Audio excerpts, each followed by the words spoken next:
क्या ये संभव? ये जो पीपीटी हमारी है, इस पीपीटी का नाम है एनएफएल, न्यूट्रिशन फॉर लॉन्जिविटी।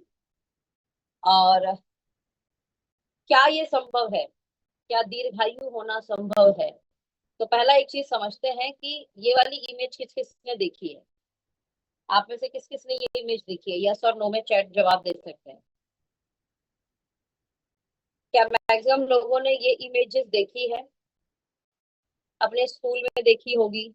हाँ, साइंस की जिसने किताब पढ़ी होगी उसने देखी होगी। ओके, सबने देखी है। बोले यार, जंगल में तो और भी लोग रहते थे। शेर भी रहता था, हाथी भी रहता था। हाँ, अभी भी रहते हैं, हिरन भी रहता है, मोर भी रहता है। लेकिन कहते हैं कि आदमी ने, जो ह्यूमन बीइंग है, उसने अपने आप को गुफाओं से घर तक पहुंचा दिया। आज हम सब घर में बैठे हैं, किसी न किसी शहर में बैठे हैं, राइट?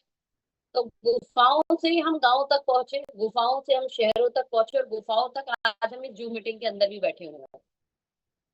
तो ऐसा क्या था जो बाकी जानवरों के पास नहीं था और कहते हैं कि ह्यूमन बीइंग के पास था? बोले यार, उनके पास एक कमाल की चीज थी जिसका नाम है ब्रेन। और इस ब्रेन के पास दो चीज बहुत अच्छी है, एक है मेमोरी और दूसरी क्या है? इमेजिनेशन। डू एग्री और नॉट? Memory and imagination. कितने लोग एग्री करते हैं? ये दो चीज हमें बाकी जो प्राणी है उनसे अलग बनाती है। मेमोरी मतलब याद करने की क्षमता, और दूसरा इमेजिनेशन। जैसे आप और हम इमेजिन कर सकते हैं कि हम इस महीने नए लेवल को जाएं। आपको क्या लगता है, शेर सोचेगा कि मैं ये महीने जीएम जाऊं, जनरल मैनेजर बनूंगा? शेर सोच सकता है? नहीं, उसके पास इमेजिनेशन की शक्ति नहीं है। ये शक्ति सिर्फ आपके पास है, और यही शक्ति, इमेजिनेशन की शक्ति, यही मेमोरी, याद करने की शक्ति, बर्थडे कब है, एनिवर्सरी कब है, हाँ, मैंने ऐसा किया था तो ऐसा हुआ था, ये मेमोरी। ओके, इस रोड से गया था तो वो रोड ब्लॉक था, इसलिए अब दूसरी रोड से जाना है। इस तरीके की जो मेमोरी है, याद करने की जो क्षमता है, ये किसके पास है? मनुष्य के पास। लेकिन इस ह्यूमन बीइंग ने अब अपने आप को कैसे इवॉल्व कर रहा है? ये ह्यूमन बीइंग अर्बन बिजी, पहले हम गुफाओं से तो अपने आप को लेकर आ गए कहाँ तक? आज मीटिंग के अंदर तक। लेकिन अब मीटिंग से हम अपने आप को कहाँ ले जा रहे हैं? Urban busy schedule, secondary lifestyle ज्यादा है, सोशल आइसोलेशन, फोन में घुसे रहना, रील के चक्कर में लगे रहना, हाँ, अनफिट एंड अनहेल्दी हैबिट के कारण अब दोबारा से हम ऐसे होते जा रहे हैं कि गुफा में भी नहीं आ पाएंगे, अड़ जाएंगे। ये वाली हालत हमारी होने वाली है। डू एग्री और नॉट? मतलब हम एक सामाजिक प्राणी हैं, लेकिन अब सामाजिक प्राणी कैसा प्राणी बनता जा रहा है? अपने अर्बन बिजी लाइफ के कारण, अपनी सेकेंडरी, बैठे बैठे काम ज्यादा हो रहा है, राइट? बैठ के पिज्जा बर्गर से लेके सारी अनहेल्दी हैबिट। अब वो होगा क्या? ऐसा ही अगर रहा तो मनुष्य क्या ही कर लेगा, आप ये समझ लो। मनुष्य का एक कमाल का ब्रेन, जब वो अपने आप को गुफाओं से एक आदमी बनाकर शहरों तक का विकास कर सकता है, विकास की सारी सुविधाएं बना सकता है, तो वो ही ब्रेन अब दीर्घायु होने के विज्ञान को खोज चुका है। क्या आप जानना चाहते हैं दीर्घायु होने के विज्ञान को? क्या आप जानना चाहते हैं कि जी सच में संभव है कि उम्र बढ़ सकती है? मैं सवाल पूछती हूँ आप में से, बहुत सारे लोग इस मीटिंग के अंदर है। आप, अगर आपको दीर्घायु होने का मौका मिले तो आप कितनी उम्र जीना चाहेंगे? जल्दी से चैट बॉक्स पे, कोई भी कितनी उम्र जीना चाहेंगे आप?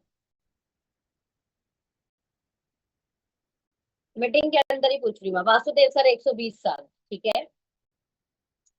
150 साल जयप्रकाश जी, 100 साल सानू सर, 125 जंग बहादुर भैया 100, आनंद सर, सो नाइस, राजेश भैया 150। Wow, super. अब देखो, समझो, हमने, हम में से मैक्सिमम जो जवाब आए वो 100 आए। और मैं आपको बताऊं, कभी आप बाहर किसी से पूछना, 100 तक सीमा तो बहुत लोगों के दिमाग की है कि मैं 100 जीऊं। ऐसा क्यों? ऐसा क्यों? मैं आपको बताऊं, साइंस इस कदर अपने आप को अपडेट कर चुकी है कि 150 साल, श्री प्रसाद भैया ने लिखा है 150 साल। ये सपोज आप 150 साल भी जी सकते हैं। अब दूसरा सवाल, अपने पैरों पे कि किसी और के पैरों पे, इस किसी और के कंधों पे? अपने पैरों पे या किसी और के कंधों पे? जल्दी से जल्दी से। अपने पैरों पे या किसी और के कंधों पे? तो खुद के पैरों पे। So nice, so nice. तो अगर खुद के पैरों पे लंबा जीना है तो साइंस को आइए समझते हैं। आपकी इजाजत से मैं पीपीटी को आगे बढ़ा रही हूँ। ध्यान से सुनिएगा, कैसे लाइफ का ओरिजिन हुआ, लाइफ कैसे जन्मी। तो एक यहाँ पर आपको इमेज दिख रही होगी, आम का पेड़ कैसे उगता है? कोई बता पाएगा आम का पेड़ कैसे उगता है?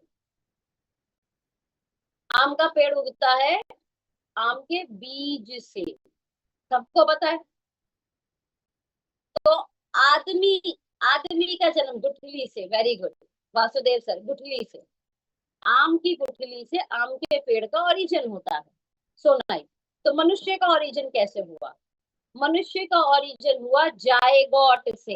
हम सबका पहला सेल का नाम क्या था? जायगोट। मनुष्य का ओरिजिन जायगोट से हुआ। राइट। जायगोट कैसे आया? तो बोलते हैं दो सेल जब फर्टिलाइज हुई, माँ का एग सेल, पापा का स्पर्म सेल, फर्टिलाइज हुआ, एक पहला सेल बना जाइगोट।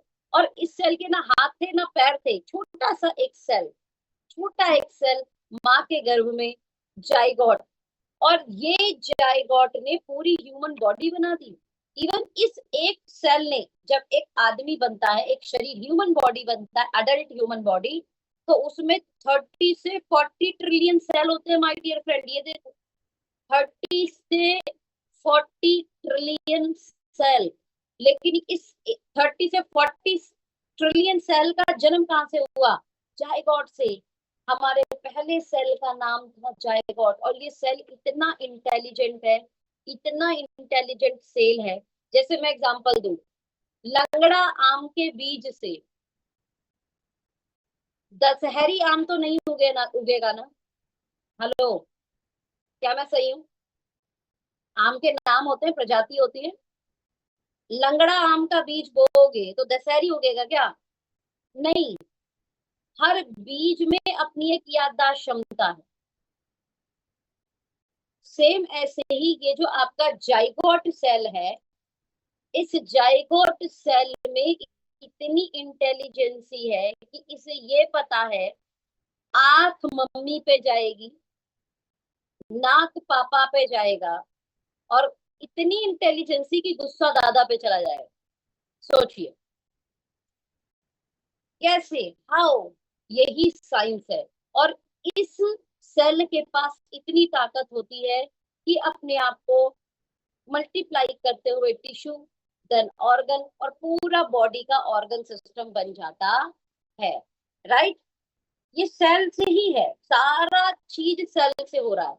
एक और बेसिक समझते हैं, सेल की बेसिक नीड होती है। अब इसे कैसे समझोगे? एग्जाम्पल, बहुत ही कमाल की गुठली है, और उस गुठली, मतलब वो बहुत अच्छे आम की गुठली है। मैं उस आम के बीज को टेबल पे रख दूं, क्या उसमें से पौधा निकलेगा? क्या वो आम की गुठली कभी पेड़ बनेगी? जवाब दीजिए, प्लीज जल्दी से जवाब दीजिए। सेशन को अगले आधे घंटे चलाएंगे। क्या बात है, आप तो बहुत इंटेलिजेंट है। आम की गुठली बड़ी ही क्वालिटी वाली गुठली है, बड़ा ही सुंदर आम है, लेकिन टेबल पर रखने से नहीं उगेगा। कैसे उगेगा?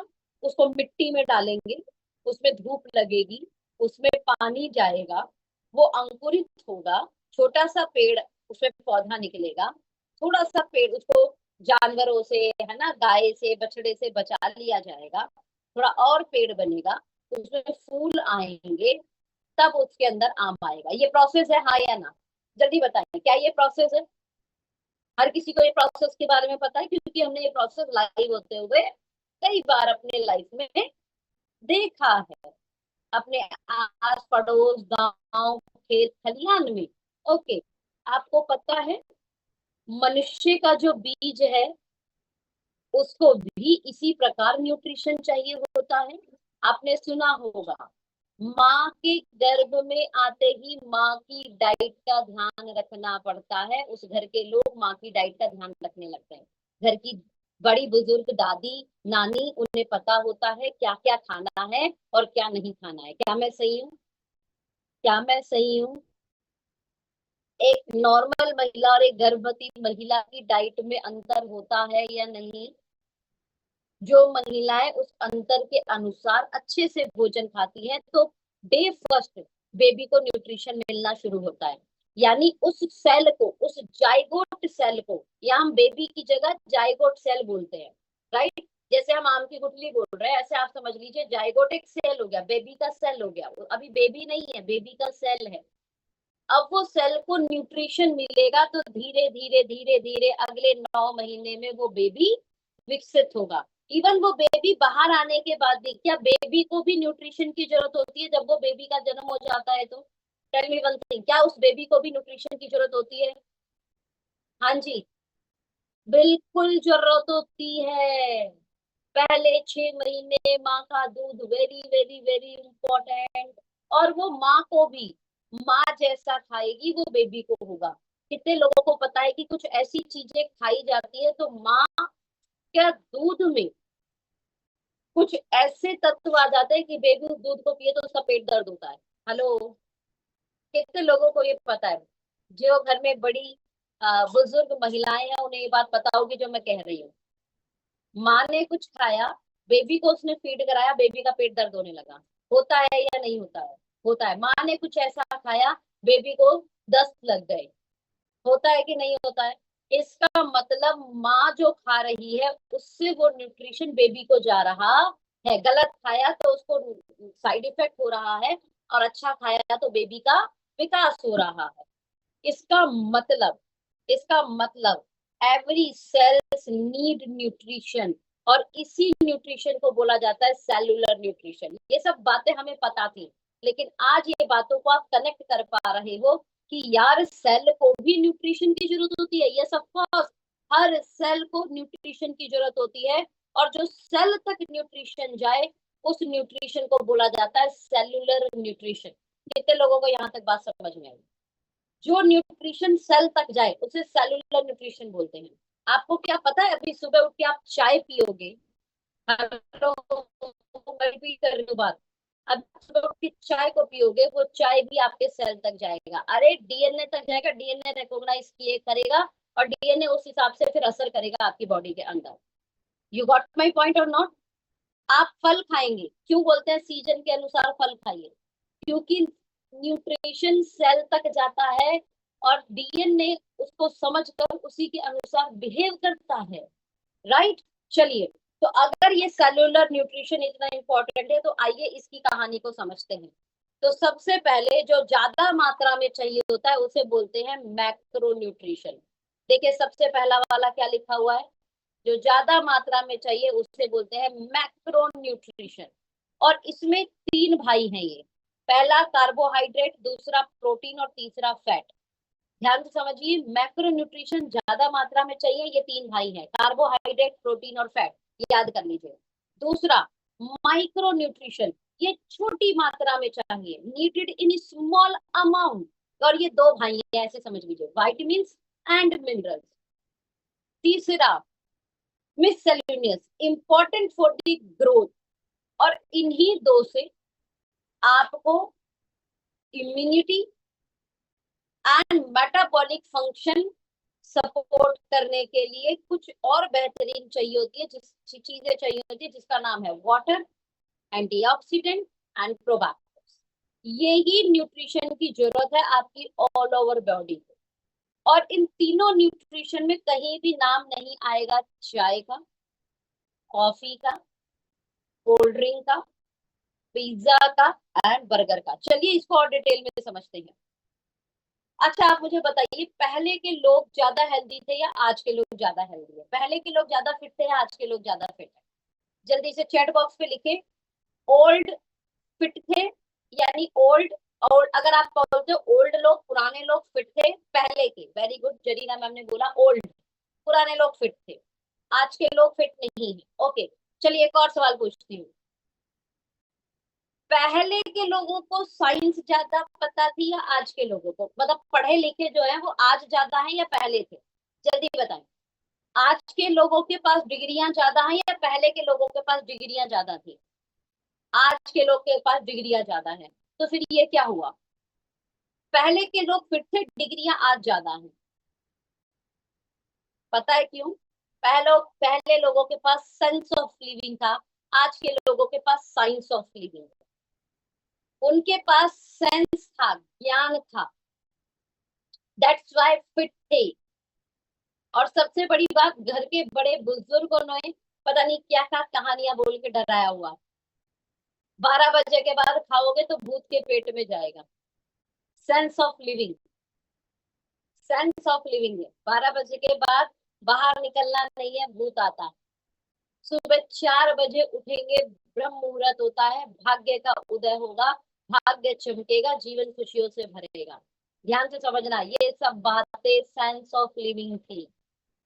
आज ये प्रूवन साइंस हो गई। जब साइंस ऑफ लिविंग थी तो हम मान लेते थे, डर के मारे सही, बड़े बुजुर्गों के बातों के कारण सही, राइट। लेकिन आज साइंस हम जानते हैं, लेकिन साइंस जानते हैं ना, सेंस नहीं जानते, इसीलिए चल छोड़ कल से उठेंगे, चल परसों से देखेंगे। ओके, इसको थोड़ा और एबोलेट करते हैं और थोड़ा सा और समझते हैं। पहले के जमाने में होल ग्रेन रोटी, seasonal fruit, pure dairy product, दूध पनीर प्योर, खिचड़ी और दलिया, इस टाइप का खाना खाते थे, that's why they were fit. लेकिन आज के समय पे चीनी, सॉफ्ट ड्रिंक जिसका नाम कोल्ड ड्रिंक है, आज भी मैं जब किसी के घर पे जाती हूँ या कहीं मार्केट में जाती हूँ, कोई पहचान वाला मिलता है, गर्मी आ गई ना, अच्छा दीदी बताओ कौन सा कोल्ड ड्रिंक पियोगे, ऑफर होती है भाई साहब कोल्ड ड्रिंक। मैदा, बर्गर, अब ये क्या है? मेन हेल्थ हानिकारक चीज, ये कह सकते हो हेल्थ के लिए, व्हाइट शुगर और मैदा, राइट। और समझते हैं, हमें जो 3 बड़ी चीजें चाहिए थी, देखो बॉडी ना, उसको आप में से, मैं गारंटी बोल रही हूँ, पता नहीं होगा लेकिन आपको बता रही हूँ मैं, सबसे बड़ा नशा है कार्ब का नशा। कितने लोगों के बाद पता है? जल्दी बताओ, पता था तो बोलो हाँ, नहीं पता था तो बोलो ना। दुनिया का सबसे बड़ा नशा है कार्ब का नशा। भाई साहब, आप चाय नहीं पियोगे ना, आपका सर दुखने लगेगा, कार्ब का नशा है ये। हेलो, कार्ब का नशा है। रोटी नहीं खाओगे ना तो भाई साहब चूहे कूदने लगेंगे पेट में। हेलो, किस किस को महसूस हुआ चूहे कूदते हैं पेट में? चूहे, एक डायलॉग बना, चूहे कूद रहे हैं। कार्बोहाइड्रेट एक ऐसा नशा है जो आपको जो भूख लगती है ना, तो आपको विटामिन मिनरल्स की भूख नहीं लगती। आपका पेट ये नहीं बोलता है कि चल एक फ्रूट खा लेते हैं, पता है आपका पेट क्या बोलता है? चल रोटी खाएंगे भाई, भूख लग रही है। कभी सुना है? भूख लग रही है, एप्पल खा ले। किस चीज की भूख लगती है? कार्ब की भूख लगती है, रोटी की भूख लगती है, चावल की भूख लगती है, पता है आपको ये बात? और उस समय वही चाहिए। और हम, मैं, कार्ब गलत नहीं होते, ध्यान से सुनिए, कार्ब बहुत अच्छा होता है और ज्यादा मात्रा में चाहिए, लेकिन आप कार्ब कौन सा ले रहे हैं? Dense in nutrition, balance calorie, impart low GI effect. Example दे रही हूँ, अच्छा कार्ब क्या होता है? होल ग्रेन, गेहूं, बाजरा, ये होल ग्रेन में आएगा, मक्का whole grain, oats, fruits, vegetable, ये सब हमारे गुड कार्ब्स में आ गए। ठीक है, इसमें से सबसे ज्यादा आज की डेट में क्रेविंग होती है वो रोटी और चावल की होती है, नॉनवेज की होती है लोगों के अंदर। आगे बढ़ाती हूँ, बैड कार्ब। लेकिन हो क्या गया, क्योंकि अमूमन आदमी घर के बाहर घूम रहा है, तो हाई एंड क्विक कैलोरी लेकिन न्यूट्रिशन नो है इसके अंदर, और हाई जीआई है, राइट। और क्या मिलता है हमें बाहर? छोले भटूरे, भटूरे क्या है? मैदा। छोले कुलचे, कुलचा क्या है? मैदा। बटर नान। नान क्या है? मैदा। उठा के फट से, गर्मी चल रही है भाई, एक देना ना 10 रुपए वाली पेप्सी या Thums Up, cold drink, high carb. मेरी बात समझ में आ रही है तो बोलिए हाँ। भयंकर कार्ब। कौन सा वाला? गंदा वाला। अब हम ये खा रहे हैं क्योंकि बाहर जब भूख लगी तो एकदम से हमें यही मिलता है, एकदम से किसी दुकान पे जाकर सस्ता भी मिलता है और टेस्टी भी लगता है, और आदमी इसी को खा लेता है। और खाते खाते खाते अभी क्या हो गया, मैंने बोला ना, नशा होता है, कार्ब का नशा होगा। गारंटी बोल रही हूँ, शाम को अपने घर से बाहर निकलना, आपको 2 स्टॉल पे बहुत भीड़ मिलेगी।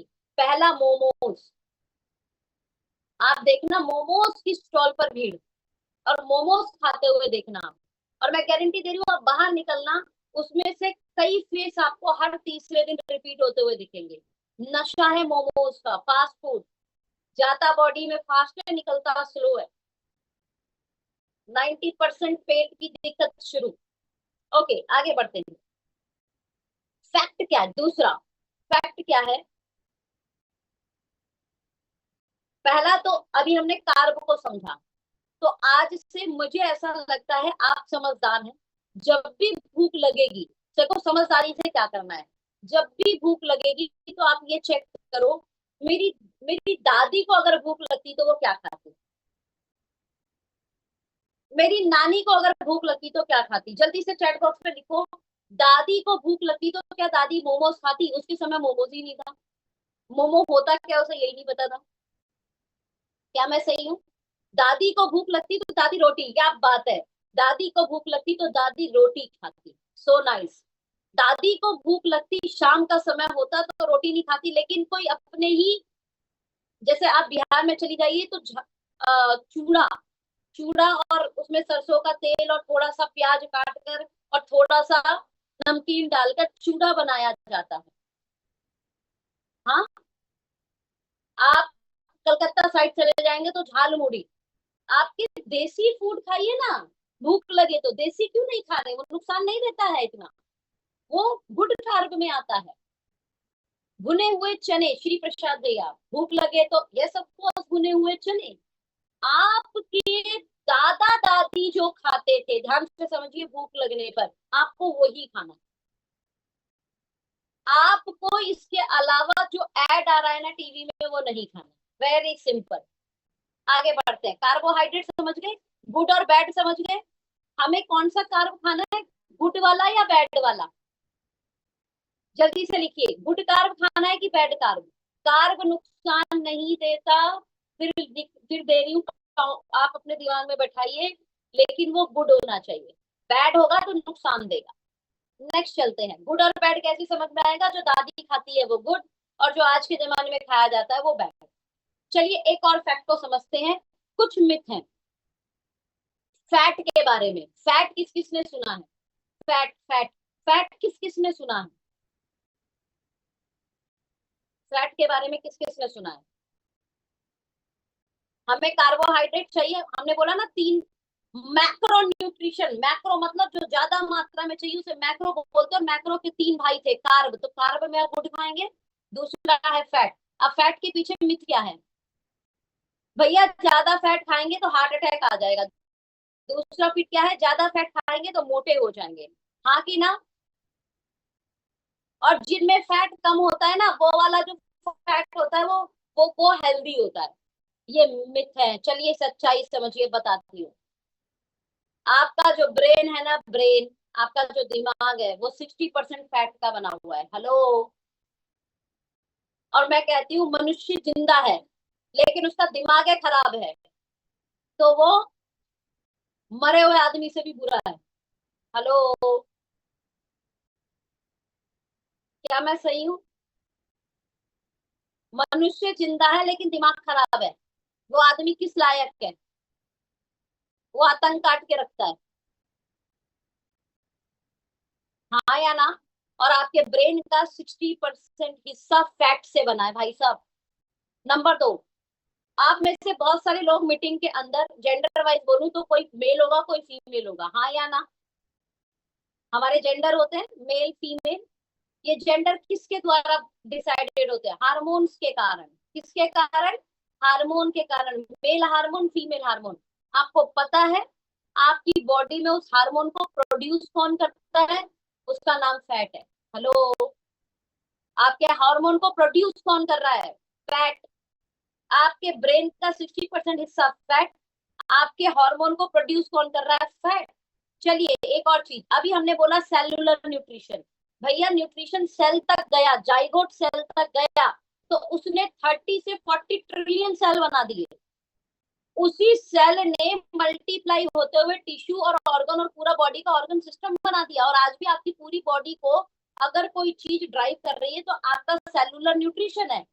उस सेल का कवर, जैसे आप अपने घर की सेफ्टी के लिए क्या बनाते हो? दरवाजा। उस दरवाजे पे लॉक लगा देते हो, तो आपके क्या हो गया? घर के अंदर सेफ्टी हो गई। आप घर में उस गेट के माध्यम से अच्छे लोग आएंगे और फिर लोगों के लिए वो गेट बंद है। क्या मैं सही हूँ? हेलो, आपके घर की सेफ्टी इसी से डिसाइडेड है ना, आपके गेट से। आपके गेट में कौन आएगा? उस घर के अंदर किसकी एंट्री है? जो घर के लोग हैं, जो अच्छे लोग हैं। जो गंदे लोग हैं, जो बाहर के लोग हैं, उनके लिए आप क्या करोगे? गलत लोगों के लिए क्या करोगे? तुरंत गेट बंद कर दो। अगर आप बोलते हो तेरे लिए दरवाजा बंद है, हाँ, अच्छे लोगों के लिए दरवाजा खुला हुआ है। आपको पता है आपकी सेल का भी दरवाजा है, इसको बोलते हैं सेल मेम्ब्रेन। यही दरवाजा ये डिसाइड करता है कि क्या क्या चीज अंदर आएगी और क्या चीज अंदर नहीं आएगी। और यही दरवाजा डिसाइड करता है क्या चीज सेल के बाहर जाएगी और क्या चीज सेल के बाहर नहीं आएगी। इसको बोलते हैं सेल मेम्ब्रेन। आपको पता है ये सेल मेम्ब्रेन किससे बना होता है? फैट से बना होता है। क्या आपको ये बात भी पता है कि फैट विटामिन ए, डी, ई और के को एब्जॉर्ब कराने में हेल्प करता है? विटामिन ए अगर आपको कम हो जाए तो किसकी दिक्कत आ जाएगी? आपको कहाँ दिक्कत आएगी? जल्दी बताइए। विटामिन ए से कहाँ दिक्कत आती है? निहार भैया आंखों को खुजला रहे हैं, बोल नहीं रहे हैं। आंखों में दिक्कत आई। हाँ, विटामिन डी की दिक्कत हो गई। विटामिन डी सही से एब्जॉर्ब नहीं किया आपकी बॉडी में, तो क्या होगा? हड्डियों में दिक्कत आएगी। विटामिन ई एब्जॉर्ब नहीं हुआ तो स्किन की दिक्कत आएगी। विटामिन के एब्जॉर्ब नहीं हुआ तो ब्लड, आपके ब्लड बहा, आपका चोट लग गया तो ब्लड अपने आप, किस किस ने देखा है कि क्लॉटिंग हो जाती है, फिर तो ब्लड रुकना बंद हो जाता है। किस किस को पता है ये बात? थक्का बनता है। आपको पता है विटामिन के नहीं होगा तो थक्का बनना बंद हो जाएगा, एकदम ब्लड पानी पानी हो जाएगा। पता है आपको ये बात? और अगर ऐसा हो गया तो बंदा सिर्फ चोट लगने से ही पूरा ब्लड लॉस हो जाएगा उसकी बॉडी के अंदर। ये प्रक्रिया कौन करता है? विटामिन के। कि ब्लड, आपके स्किन कहीं कटी, ब्लड आना शुरू हुआ तो ब्लड की क्लॉटिंग करेगा, ब्लड को रोकेगा वो। ये काम कौन कर रहा है? इसको एब्जॉर्ब करने का काम कौन कर रहा है? आपको पता है फैट नहीं होगा आपकी बॉडी में तो आप कितने भी विटामिन ए के कैप्सूल खा लेना, आपको विटामिन ए एब्जॉर्ब नहीं होगा। कितने भी विटामिन डी के कैप्सूल खा लेना, आपको विटामिन डी एब्जॉर्ब नहीं होगा। तो फैट इतना इंपॉर्टेंट होता है। आपको पता है fat protect organ like a fusion cushion around the heart and kidney. हमारे हमारे ऑर्गन का कुशन, आप जब बैठते हो तो तकिया लगाने से कितना आराम मिलता है? किस किस को तकिया लगाने से आराम मिलता है? हाँ जी, किस किस को कुशन से बहुत आराम मिलता है? भाई साहब आपको बाहर से आराम के लिए कुशन चाहिए, आपकी पूरी बॉडी के जो ऑर्गन, हार्ट, किडनी, इनको भी कुशन चाहिए। हमारा हड्डियां है ना, हड्डियों के अंदर ये हमारे ऑर्गन है ना, इन हड्डियों और ऑर्गन के बीच में फैट है जो कुशन की तरह काम करता है इन्हें प्रोटेक्ट करने के लिए। और आपको पता है अगर आपकी बॉडी में फैट की कमी हो गई तो आपका फोकस कम हो जाएगा, आपकी मेमोरी कम हो जाएगी। अब आप में से कितने लोगों को लगता है कि फैट तो यार बहुत जरूरी चीज है? बहुत जरूरी चीज है फैट तो। और कितना जरूरी चीज को मिथ मिथ बना दिया कि इसे खाओगे तो अटैक आएगा, इसे खाओगे तो मोटे हो जाओगे और इसे कम खाना चाहिए। हेलो भाई साहब, आपको सही मात्रा में फैट खाना चाहिए। लेकिन कौन सा फैट जो डायरेक्टली फूड से आए, ध्यान से समझिए, जो डायरेक्टली फूड से आए,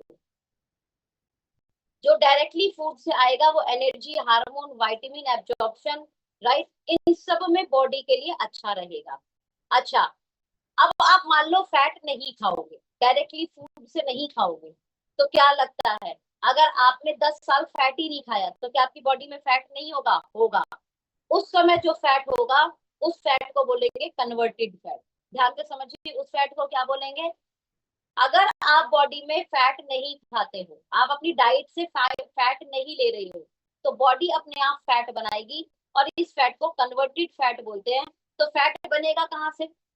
डाइट में आप फैट ले नहीं रहे, तो अब बॉडी कैसे बनाएगी? एक्सेस कैलोरी को, ध्यान से समझिएगा, एक्सेस कैलोरी को आपकी बॉडी, स्पेशली कौन सी कैलोरी? जो चाय से मिलती है, जो रिफाइंड तेल से मिलती है, स्पेशली इस कैलोरी को बॉडी कन्वर्ट कर देगी और इस फैट को बोलते हैं विसरल फैट। और ये फैट खतरनाक फैट है, कन्वर्टेड है ना, इसलिए ये नुकसान देगा। फैट नुकसान नहीं देता जनाब, अब लिख लीजिए, कन्वर्टेड फैट नुकसान देता है। और कन्वर्टेड फैट तभी बनेगा जब आप गलत कार्ब खाओगे। ध्यान से सुनिए, गलत कार्ब खाओगे, तो गलत कार्ब नहीं खाना है और लो फैट नहीं खाना है। समझ में आ रहा है? फैट भी खाना है, गलत कार्ब को रोकना है। अगर हम ये दो चीज कर गए तो बॉडी में गलत फैट, विसरल फैट नहीं बनेगा।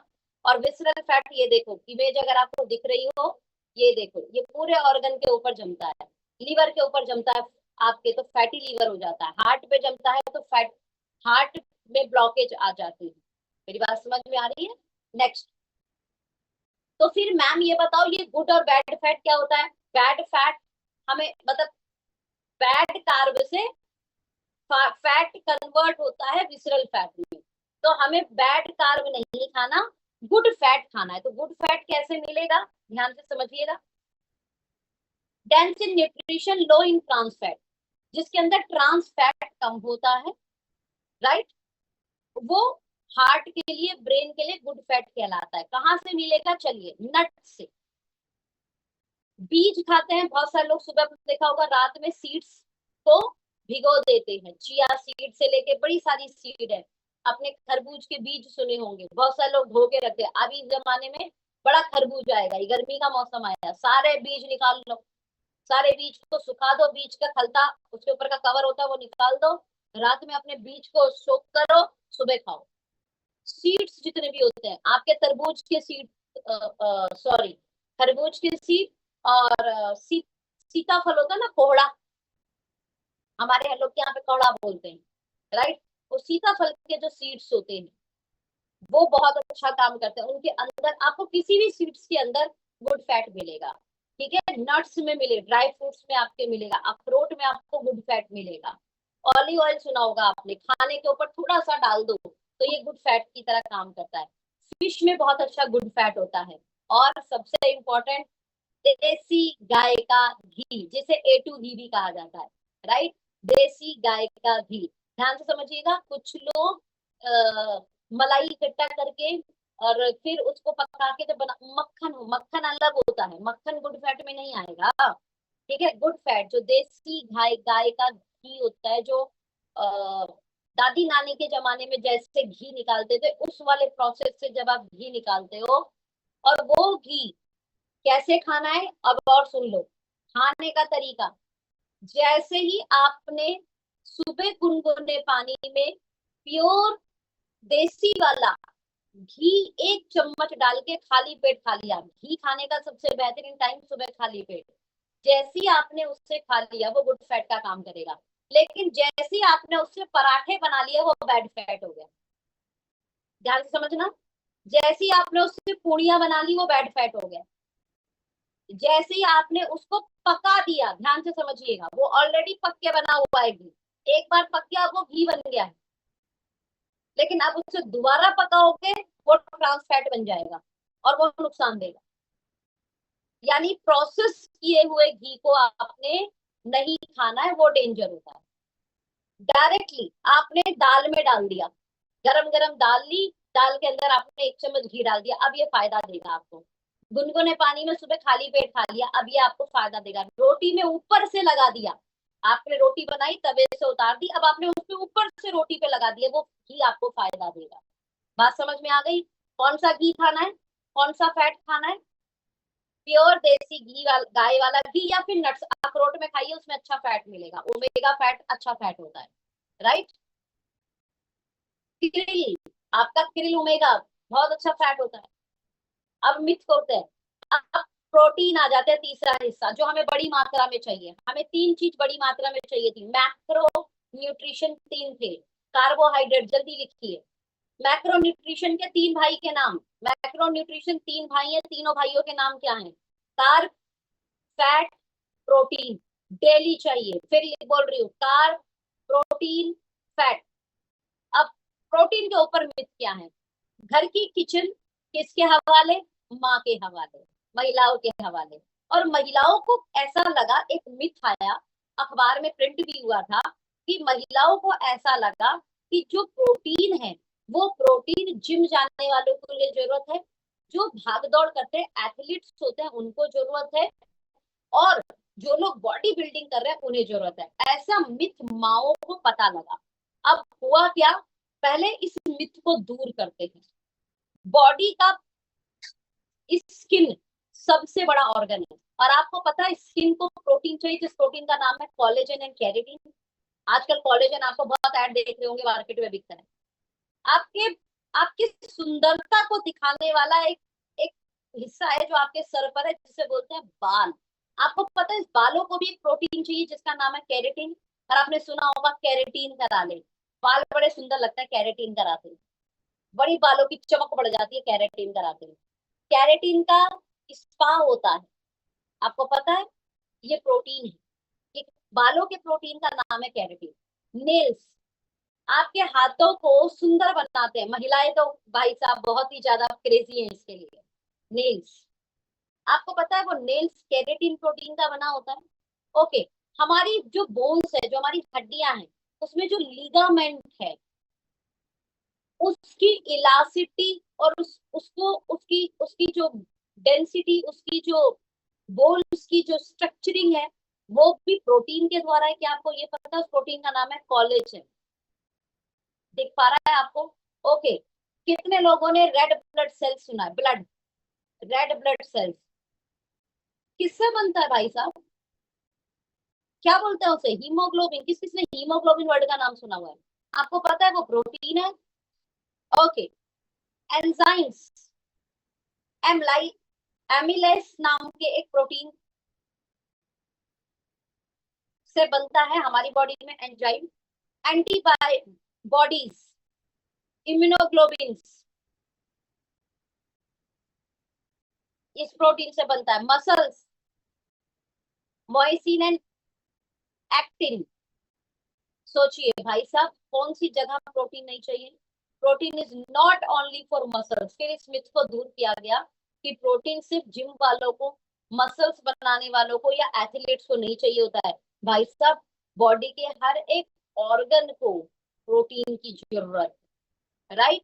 कितनी मात्रा में जरूरत है उसे समझते हैं। अगर आप अडल्ट हैं, बड़े हैं, तो आपको पर केजी 0.8 ग्राम चाहिए। देखिए, अगर आप 18+ हैं तो आप 1 किलो पर 0.8 ग्राम। मेरी बात समझ में आती है?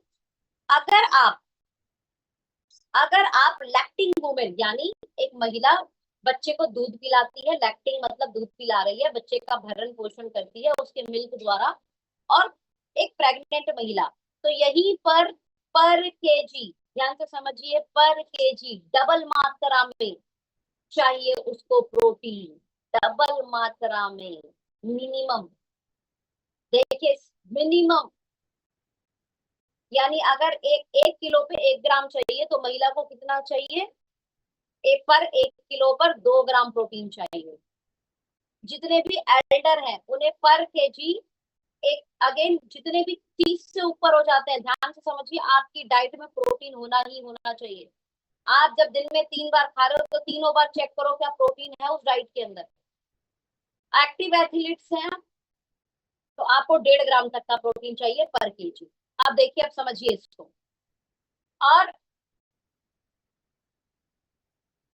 जब आप प्रोटीन खाते हो तो किस प्रकार खाते हो, एग्जाम्पल समझते हैं। 70 किलो का एक आदमी है, तो 0.8 ग्राम एवरेज आदमी है, जिम में नहीं जाता, एवरेज है, एक अपनी पूरे परिवार का भरण पोषण करने के लिए नौकरी करता है, सुबह उठता है, पूरे दिन भर काम करता है और रात को बेड पकड़ता है।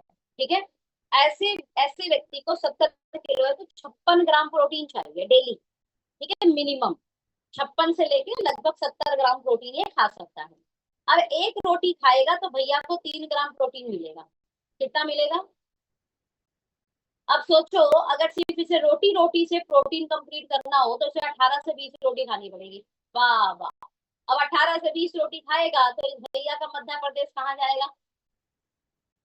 इस भैया का मध्य प्रदेश महाराष्ट्र में घुसने लगेगा, जगह ज्यादा चाहिए होगी ना।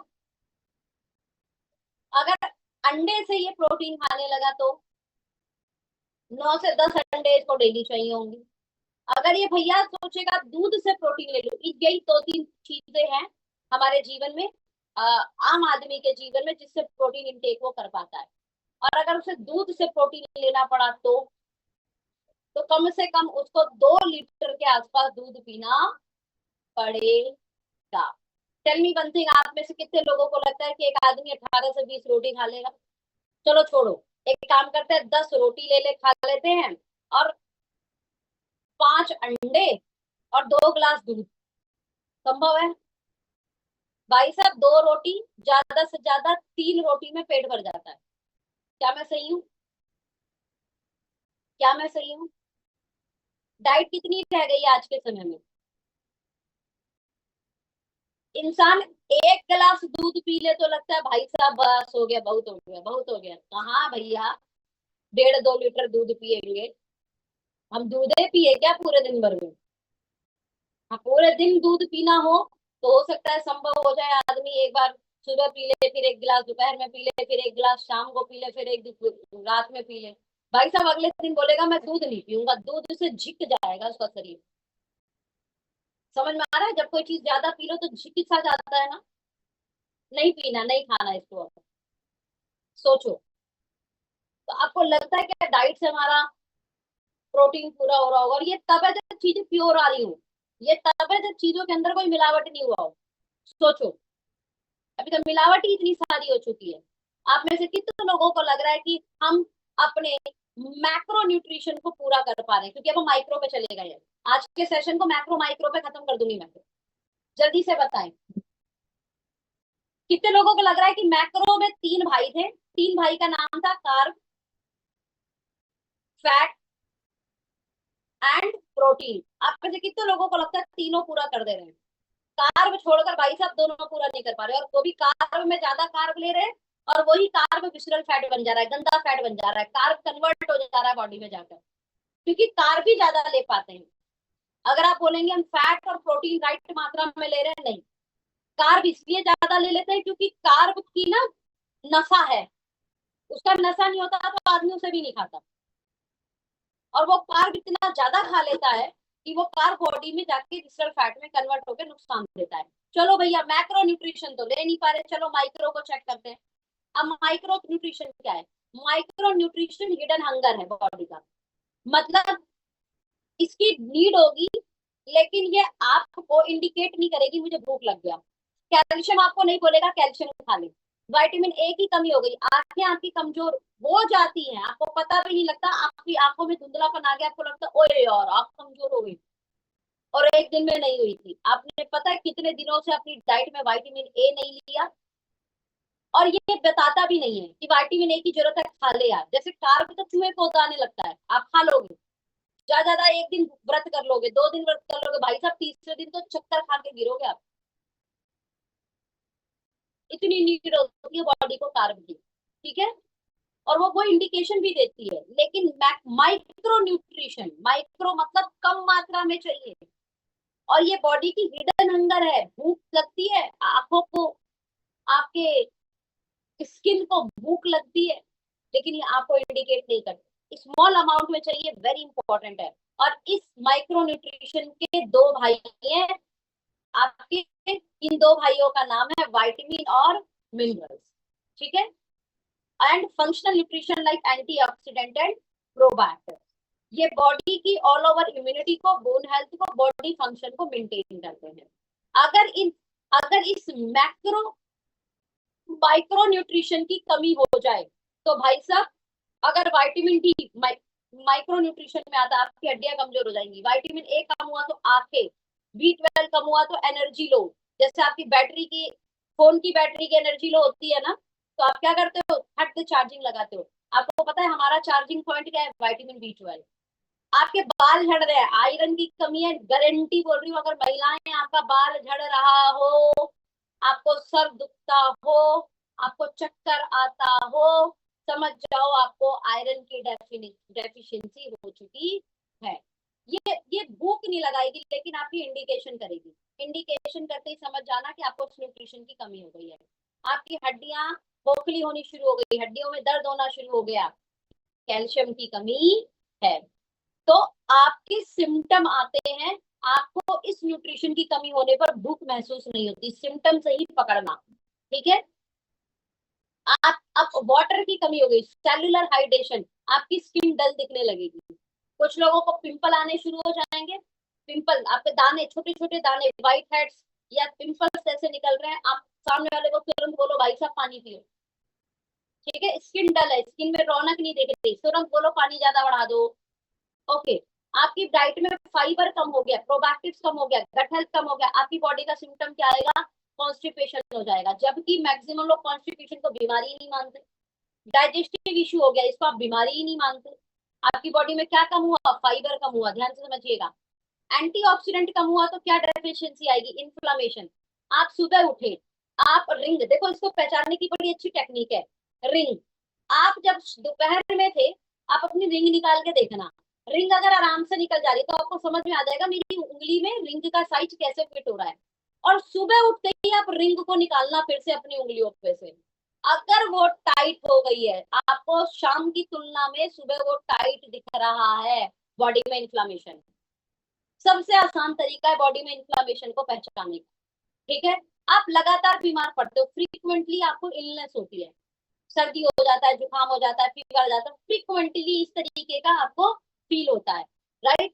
आपके एड़ियों के पास, आप सुबह उठे आपको पैरों में स्वेलिंग दिख रही है, भाई साहब इन्फ्लामेशन है। किसकी कमी से होता है, एंटीऑक्सीडेंट की कमी से होता है। ओमेगा कम हुआ तो क्या होगा, डल स्किन, ब्रेन फॉग होना शुरू हो जाएगा। सिम्टम समझ रहे हो। बॉडी मेरी कमाल की साइंटिस्ट है, भगवान ने बहुत कमाल का बनाया। भाई साहब ये आपको सिग्नल देता है, आप सिग्नल को समझ जाओ, चीजों को राइट वे में शुरू कर दो, आपकी बॉडी बिल्कुल ठीक हो जाएगी। ठीक है। अब चलिए, हमने अपने मैक्रो को समझ लिया, माइक्रो को समझ लिया, एक बार फिर से रिपीट करें। मैक्रो तीन भाई थे, मैक्रो कितने भाई थे, तीन। Carb, protein, fat. माइक्रो दो भाई थे, vitamin, minerals, including anti oxidant, fibre, water. Clear है। ओके। जब हमने अच्छा ले लिया तो पूरी बॉडी में इस न्यूट्रिशन को ले जाने की प्रक्रिया को, जो रूट है, इसको हमने जो खाया वो हमारी सेल तक जाए, इस पूरे रूट को बोलेंगे सेलुलर न्यूट्रिशन। इस रूट को क्या बोलेंगे, सेलुलर न्यूट्रिशन। जैसे आप हमारे यहाँ से दिल्ली आए, मान लो मैं आप सबको दिल्ली बुलाऊं, तो आपका कोई रूट होगा, हाँ या ना, जल्दी से चैट बॉक्स पे लिखें। मुंबई से दिल्ली आने का एक रूट है, अयोध्या से दिल्ली आने का कोई रूट है या नहीं है, हाँ जी। या अलादीन के चिराग की तरह जिन जिन है ना, जिन उससे चिराग में से बाहर निकलोगे और मुंबई पहुंच जाओगे और दिल्ली पहुंच जाओगे, ऐसा है क्या आपके पास, नहीं है ना। डोरेमोन की तरह आपके पास कोई गेट हो, डोरेमोन देखा है, उसके पास एक गेट होता है, वो अपने घर में गेट खोलता है, गेट में घुसता है, जब गेट से बाहर निकलता है तो कहीं और पहुंच जाता है। है हमारे पास कोई ऐसा रूट, नहीं है। हमारे पास एक नेचुरल रूट है दिल्ली से अयोध्या जाने का, अयोध्या से दिल्ली आने का। क्या आपको पता है आपके फूड का भी एक रूट है आपके सेल तक जाने का। ऐसे आप मंत्र पढ़ोगे और सेल पे प्रोटीन पहुंच जाएगा, ऐसा नहीं होता। ये बात समझ में आई, तरीका क्या है। आप खाने को सबसे पहले कहाँ लोगे? इनटेक ऑफ फूड, आप फूड को खाओगे, मुंह में जाएगा, मुंह से फिर कहाँ जाएगा? दांत उसे चबाएगा अच्छे से, मशीन, हमारी मशीनें कौन है? हमारे दांत, उसके पीसेस करेगा, उसको घोटेगा, तो वो कहाँ जाएगा? पेट में। पेट में प्रक्रिया क्या शुरू होगी? उसके डाइजेशन की। उसके बाद आंतों में जाएगा, आंतों में से उसको एब्जॉर्ब किया जाएगा। ध्यान से समझिए, उस फूड में से क्या होगा? अच्छी चीजों को एब्जॉर्ब किया जाएगा और आपके सेल तक उसे पहुंचाया जाएगा। इसको बोलते हैं यूटिलाइजेशन ऑफ फूड। और जो भी वेस्ट मटेरियल बचा, वो सुबह आप फ्रेश होकर बाहर निकाल दोगे, यूरिन के रास्ते और मल के रास्ते। क्या मैं सही हूँ? यही प्रक्रिया है आपकी बॉडी की। हाँ जी, यही प्रक्रिया है बॉडी की। जल्दी से यस और no. Root of cellular nutrition यही है। नहीं भी पता हो तो रूट ऑफ सेलुलर न्यूट्रिशन यही है। बट आपको क्या पता है? मुंह से लेकर खाना आपके डीएनए तक जाता है, और इस डीएनए तक जाने, यानी इस फूड के सेल तक पहुंचने वाले पूरी प्रक्रिया को बोलते हैं मेटाबॉलिक पाथवे। Metabolic pathway. और इस जब मेटाबॉलिक पाथवे में कोई डिस्टरबेंस आती है, जैसे आप दिल्ली, अयोध्या से दिल्ली आ रहे हो, ट्रेन से आ रहे हो, लेकिन रास्ते में कहीं पटरियां टूटी हुई हैं, रास्ते में कहीं पर यू कैन से कोई दिक्कत हो गई है, पटरियों पे कोई काम चल रहा है, तो आपका रूट डिस्टर्ब होगा कि नहीं होगा? जल्दी बताएं। जो ट्रेन आपकी 10 घंटे में दिल्ली पहुंचनी थी, हो सकता है उस ट्रेन को 15 घंटे लग जाए। क्या मैं सही हूँ? होता है या नहीं होता है ऐसा? तो हम बोलते हैं अरे वो रास्ते में काम चल रहा है। होता है ना ऐसा? हम रोड से आ रहे हैं और पता चला रोड पर डाइवर्जन हो गया, अब गांव से, खेत से, खलियान से, पता नहीं कहाँ कहाँ से निकलना पड़ा और हमारे 2 घंटे बर्बाद हो गए। होता है या नहीं होता है ऐसा? भाई साहब, जब रूट के डाइवर्ट होने से, या रोड खराब होने से, या पटरियों पे काम चलने से, कई बार जब आप फ्लाइट से जाएंगे तो भाई साहब हैवी टर्बुलेंस होगा, बारिश होगी, पता चलेगा आपके फ्लाइट को बैंगलोर लैंड करना था, चेन्नई लैंड कर गई। रूट डिस्टर्ब हो गया ना आपका।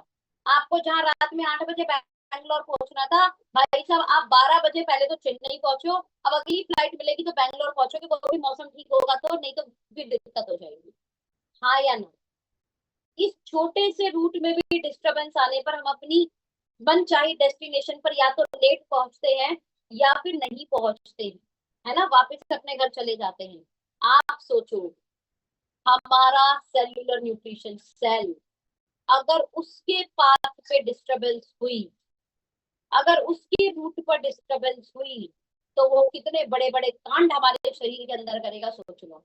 और इस कांड का नाम है मेटाबॉलिक डिसऑर्डर। यानी जब हमारे खाने के रूट में, जब हमारे खाने के रूट में, खाने का रूट फिर दिखा रही हूँ पीछे, फूड को इंटेक्ट किया, डाइजेशन हुआ, एब्जॉर्प्शन हुआ, यूटिलाइज किया बॉडी ने उसको और बाहर निकाल दिया गंदी चीजों को। इस रूट में जब डिस्टरबेंस होता है, तो उस डिस्टरबेंस को ही बोलते हैं मेटाबॉलिक डिसऑर्डर। और मेटाबॉलिक डिसऑर्डर होते ही डायबिटीज होगी, फैटी लीवर होगा, ब्लॉकेज आने शुरू हो जाएंगे। हेल्दी मेटाबॉलिक हुआ, हमने फूड इंटेक किया, राइट, डाइजेशन हुआ, डिटॉक्स हुआ, ब्रेक डाउन हुआ उसका, और क्या हुआ? अच्छी चीज एब्जॉर्ब हो गई, बुरी चीजें बाहर निकल गई शरीर में से, राइट। और अगर नहीं हुआ, हेल्दी मेटाबॉलिज्म अच्छा है, लेकिन अगर इनबैलेंस हुआ किसी भी स्टेज पर, तो मेटाबॉलिक डिस्टर्ब के कारण ये सारी बीमारी आपके शरीर में आ जाएगी। सारी की सारी बीमारियां शरीर में आ जाएंगी आपके, माय डियर फ्रेंड।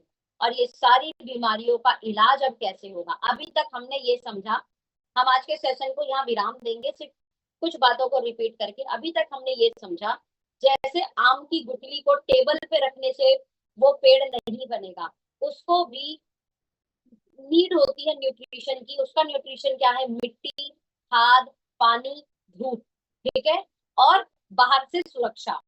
जब वो पौधा हो तो उसको गाय बकरी ना खाए, तो वो एक पेड़ बनेगा, फूल निकलेगा, फल निकलेगा, ठीक है।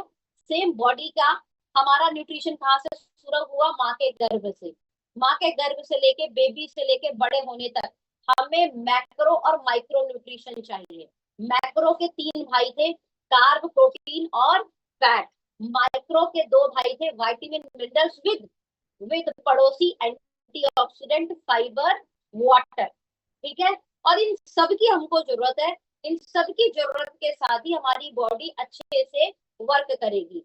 वो भी कब, जब ये अच्छा न्यूट्रिशन हमारा मेटाबॉलिक साइकिल, जो मेटाबॉलिक पाथवे है उसके राइट रूट पर हो। अगर मेटाबॉलिक डिस्टर्ब हुआ तो हमें ये सारी बीमारियों से जूझना पड़ेगा। तो आज का सेशन यहीं तक। अब आगे का सेशन मैं कल आपके साथ शेयर करूंगी। सेशन अच्छा लगा तो चैट बॉक्स पे लिखो यस, और आगे के सेशन के लिए आप इंटरेस्टेड हो, क्योंकि आगे ही समझ में आएगा